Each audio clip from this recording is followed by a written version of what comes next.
বিপ্লবী ছাত্র নেতা থেকে বিএনপির ভারপ্রাপ্ত মহাসচিব রুহুল কবির রিজভী কার্যক্রম নিষিদ্ধ। আওয়ামী লীগ যখন ক্ষমতায় তখন কোণঠাসা বিএনপির কাণ্ডারি ছিলেন বর্তমান রাষ্ট্রপতি মির্জা ফখরুল ইসলাম আলমগীর আর তার সঙ্গে বর্তমান ভারপ্রাপ্ত মহাসচিব রুহুল কবির রিজভী। প্রয়াত বিএনপি চেয়ারপারসন যখন কারাগারে এবং তার সন্তান বর্তমান বিএনপি চেয়ারম্যান ও প্রধানমন্ত্রী তারেক রহমান লন্ডনে নির্বাসিত জীবন কাটাচ্ছেন, ঠিক তখন প্রায় প্রতিদিনই দলটির কেন্দ্রীয় কার্যালয়ে দেখা যেত রুহুল কবির রিজভীকে।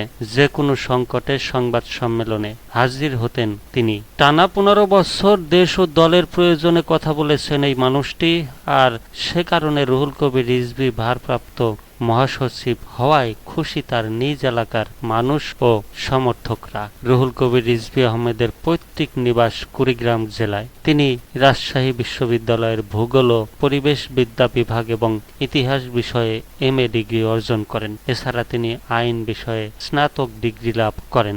রাজনীতিতে জীবনের শুরুতে উচ্চ মাধ্যমিক সম্পন্ন করার পর রুহুল কবির রিজভী বামপন্থী বিপ্লবী ছাত্র ইউনিয়নের মাধ্যমে ছাত্র রাজনীতিতে প্রবেশ করেন। তিনি বিপ্লবী ছাত্র ইউনিয়নের রাজশাহী সরকারি কলেজ শাখার সাধারণ সম্পাদক ছিলেন। পরবর্তীকালে ছাত্রদল প্রতিষ্ঠার পর তিনি জাতীয়তাবাদী ছাত্রদলে যোগ দেন।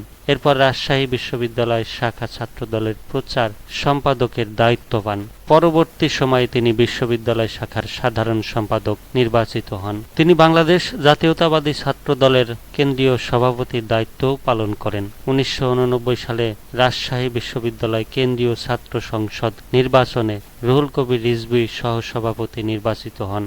1990 সাল পর্যন্ত তিনি এই দায়িত্ব পালন করেন। 2016 সালের 19 মার্চ বিএনপির ষষ্ঠ জাতীয় সম্মেলনে তিনি দলের জ্যেষ্ঠ যুগ্ম মহাসচিব নির্বাচিত হন। 2026 সালের জাতীয় সংসদ নির্বাচনে রুহুল কবির রিজভী বিএনপির নির্বাচন পরিচালনা কমিটির সদস্য সচিব হিসেবে দায়িত্ব পালন করেন। পরবর্তীতে 17 ফেব্রুয়ারি 2026 তারিখে তাকে বাংলাদেশের প্রধানমন্ত্রী তারেক রহমানের উপদেষ্টা হিসেবে মন্ত্রী পদমর্যাদায় নিয়োগ দেওয়া হয়। এর ধারাবাহিকতায় 2026 সালের 15 আগস্ট তাকে বাংলাদেশ জাতীয়তাবাদী দলের সর্বোচ্চ নীতি নির্ধারণী ফোরাম জাতীয় স্থায়ী কমিটির সদস্য করা হয়। পরে 2026 সালের 20 আগস্ট তাকে বাংলাদেশ জাতীয়তাবাদী দলের ভারপ্রাপ্ত মহাসচিব হিসাবে মনোনীত হন।